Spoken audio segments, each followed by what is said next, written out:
আসসালামু আলাইকুম সবাইকে। আমি ডাক্তার সালমান মাহমুদ বলছি। বর্তমানে তীব্র গরমে অনেকেই ডায়রিয়ায় আক্রান্ত হচ্ছেন এবং ডায়রিয়ায় আক্রান্ত হবার পরে সেখান থেকে তীব্র পানি শূন্যতার মধ্যে তারা চলে যাচ্ছেন। আজকে আমি আলোচনা করব যারা ডায়রিয়ায় আক্রান্ত হচ্ছেন এই সময়ে তারা কিভাবে প্রাথমিকভাবে এই চিকিৎসাটি করতে পারেন। যদিও ডায়রিয়া চিকিৎসা সম্বন্ধে আমাদের অনেকেরই কম বেশি ধারণা রয়েছে, কিন্তু আমরা কিছু কমন মিস্টেক্স করে থাকি, যেই মিস্টেক্সগুলোর কারণে রোগীর জীবন ঝুঁকির মধ্যে চলে যেতে পারে।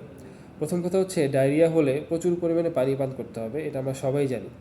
তবে এই ক্ষেত্রে আমরা আরেকটি যেই ভুল করে থাকি সেটি হচ্ছে পানি পান করার পাশাপাশি আমরা বিভিন্ন আশপাশের মানুষের পরামর্শ হোক বা কোনো ফার্মেসির দোকানদারের পরামর্শ হোক বা যে কারো পরামর্শ হোক, আমরা প্রথম দিন থেকেই অ্যান্টিবায়োটিক শুরু করে দিই।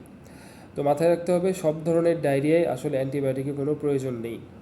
যে সমস্ত ডায়রিয়ার সাথে পায়খানার সাথে রক্ত যাবে বা পায়খানার সাথে যাবে, প্রচণ্ড জ্বর থাকবে, পেটে তীব্র ব্যথা থাকবে অথবা বমি থাকবে, এই ধরনের রোগীদের ক্ষেত্রে আমরা অ্যান্টিবায়োটিক ঔষধ ব্যবহার করে থাকি।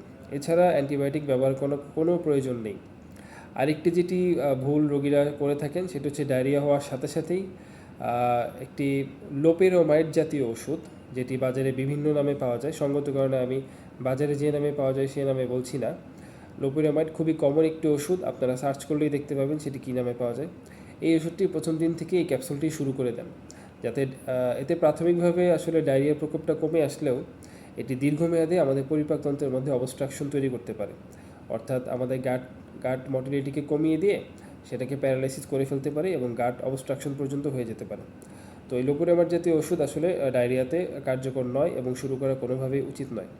তো আমরা যে দুটি কথা বললাম সেটি হচ্ছে, ডায়রিয়া হলে প্রথম দিনই কোনো অ্যান্টিবায়োটিক জাতীয় ওষুধ বা লোপেরামাইড ক্যাপসুল, যেটি বাজারে বিভিন্ন নামে পাওয়া যায়, এই দুইটি ওষুধ কখনোই আমরা শুরু করব না।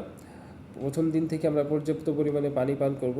প্রতিবার ডায়রিয়া পরপর হাফ লিটার করে স্যালাইন যতটুকু সম্ভব খাওয়ার চেষ্টা করব। এর পাশাপাশি অন্যান্য তরল খাবার খাওয়ার চেষ্টা করব। এবং যদি কোনো ডেঞ্জার সাইন, যেমন তীব্র জ্বর, পেটে ব্যথা, বমি বা পায়খানার সাথে যদি রক্ত যেয়ে থাকে, সেই ক্ষেত্রে আমরা চিকিৎসকের পরামর্শ অনুযায়ী চিকিৎসা করার চেষ্টা করব। ধন্যবাদ সবাইকে। আসসালামু আলাইকুম।